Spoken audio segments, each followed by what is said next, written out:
Commander Masters continues to be a burning wreck of a set, but that doesn't mean that there's not light at the end of the tunnel. As the prices continue to fall, we are starting to see that the singles market for this product is really rebounding quicker than expected. And of course, in today's video, we also have to cover Lord of the Rings and what's going on in the secondary market as well as the sealed product. And then somewhere at the end of this video, I've got to fit in a little bit of reserve list information for you.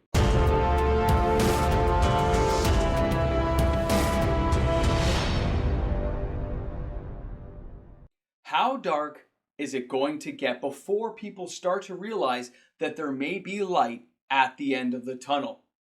Welcome back, everyone. MTG Moxman here, and thanks again for hanging out with me on my channel today. Now, before we get today's video started, a thank you to all the viewers out there who noticed that I popped up the wrong video for the box opening. Guys, that was just amazing of you to recognize that and let me know. And of course, I managed to put the link into the proper one. I'm not sure what vacation mode Moxman was thinking. The videos do look very similar on the recordings. I apologize for that. And thanks again for letting me know so at least I could add the link into the proper video. It was awesome of you. I do appreciate it. Keep it up, guys. Now, on to serious stuff. Commander Masters. We all know that Commander Masters is an overpriced product that nobody wants to get their hands on. Okay, nobody's denying that now. Everyone's kind of stepping away saying, ooh, it's bad, it's bad.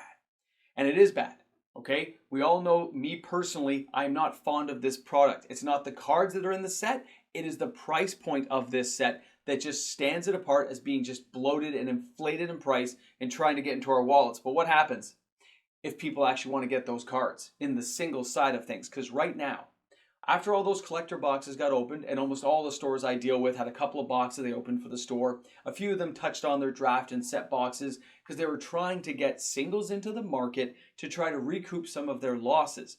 But what they've told me is the singles are gone. All the deadly rollouts, all the cards that were kind of out there that people wanted have kind of evaporated already into the market. They've disappeared. And that's causing a quicker rebound, rubber band effect on the pricing of these cards, way faster than would have happened if people had dove into draft boxes and set boxes. So now the question is, what is going to happen with this product line? The prices are still falling. Allow me to share this with you. So here, if we're looking at Commander Masters products, you can see the collector boxes, $174.97. This is on Amazon.com, by the way. $324.90 for the set boosters, $295.92 for the commander decks, and of course the draft box is $241. So the prices just keep falling. But is this really the end of it? Like, what's going to happen? Well, at some point, if the cards rebound enough, some of the stores that told me they're not going to open any more boxes may actually decide to open more. Because if all the stuff you had in your store shelves has either been shipped out or bought locally and you have nothing left and the prices are starting to rise, it's just an opportunity, of course, to open more boxes and try to slowly space out the market until you find the right equilibrium for the product price, right? You don't want to lose a lot of money. You're trying to recoup as much as you can, so it's better to keep the prices up a little bit higher. And it kind of looks like what may happen going forward. I'm not sure, but it's maybe not as bad as people thought it was going to be, including myself. I don't think we're going to see a lot of set and draft boxes opened by people. But seeing an LGS open a couple of boxes here or there over an intervening time period is very likely. And that means there'll be a steady stream of singles coming out probably in the next 90 days when we see how these prices settle.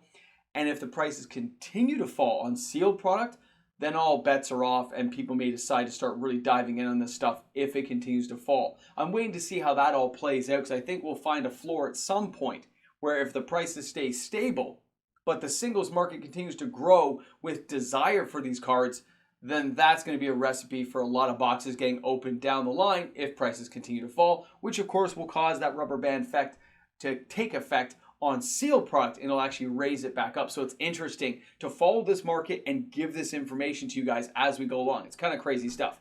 Now, this is not all that's going on though, is it? No, Commander Masters is just one part of the equation. Wilds of Eldraine's coming up and you'd think that things are starting to get ready for that, but right now, I'll be honest, Lord of the Rings continues to dominate everything.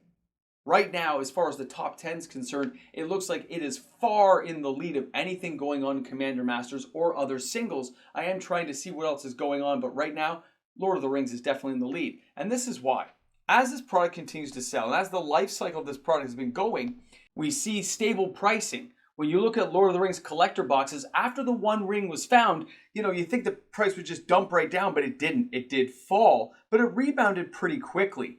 Now, when we're taking a look at things like the draft boxes, they may not be as much in demand, but you can see it's slowly being discounted. Not a massive discount, but a little bit of discount. These are taken from Amazon.com, which is interesting to see the draft boxes, the set box here. There's a bit of a discount going on. And of course, it depends on what third-party seller, but when you see these prices being discounted, it keeps the demand and desirability for the product at a steady flow, and that keeps money generating into Wizards' pockets. Even the Lord of the Rings, like the set box collector booster, right? Look at what's happening with it. A massive discount, a good deal. People love a good deal, and there's still demand for the product, which means Lord of the Rings just continues to sell phenomenally well. And Lord of the Rings is not dependent on sealed sales. Sure, the sealed products are selling very well. There's lots of discounted prices right now, attracting a steady stream of buyers. But the singles market for Lord of the Rings continues to dominate and have massive sales each and every day. When you've got those land cycling creatures that players are really diving into by the thousands every week, then you've also got to contend with things like the Orcish Bowmaster, which didn't get banned, the One Ring, which didn't get banned, means you have tons of cards that players are still desiring, and they're going to continue to keep buying them. Either they're going to buy the boxes hoping to get one lucky, or they're going to seek out the singles market for this product and grab the cards they want to get their hands on. And when you compare it against Commander Masters, which is now starting to have a rise in their singles market, it's going to be interesting to see over the next few weeks if they start balancing out a little bit more, or if Lord of the Rings can hold on to that top spot when I do my Saturday edition of the top 10, the hottest selling cards in Magic. How is it going to play out? Are you going to have maybe some cards from Commander Masters creeping in? I don't think they can do it, but you never say never, because the market is starting to pick up on a lot of these Commander Masters cards. But Lord of the Rings, with that steady stream of sales, may just hold on. Pricing is everything for products like this, and it just looks like Lord of the Rings has the edge at the moment. Now, before we end things off, there's a couple more things to cover today. If you've made it this far, congratulations. You're in deep now. There's no point in leaving. Let me show you two things here. Number one is, of course, Preordain. As soon as Preordain became unbanned, the sales shot into the thousands, okay? It can either be speculators or players or a combination of both. It doesn't matter. The sales were through the roof. And now it's going to be a question of supply and demand. If there is not enough supply to meet demand, the price is going to continue to rise. But as more players see that this card is worth a lot of money, you might see people trading it in and bringing the price back down. It would be a curious conversation to have in a few weeks to see how this card goes. But that's not the only card.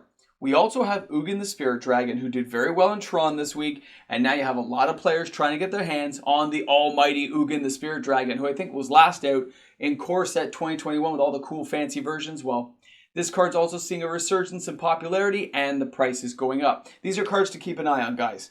But this is not the end of the video. We're not there yet.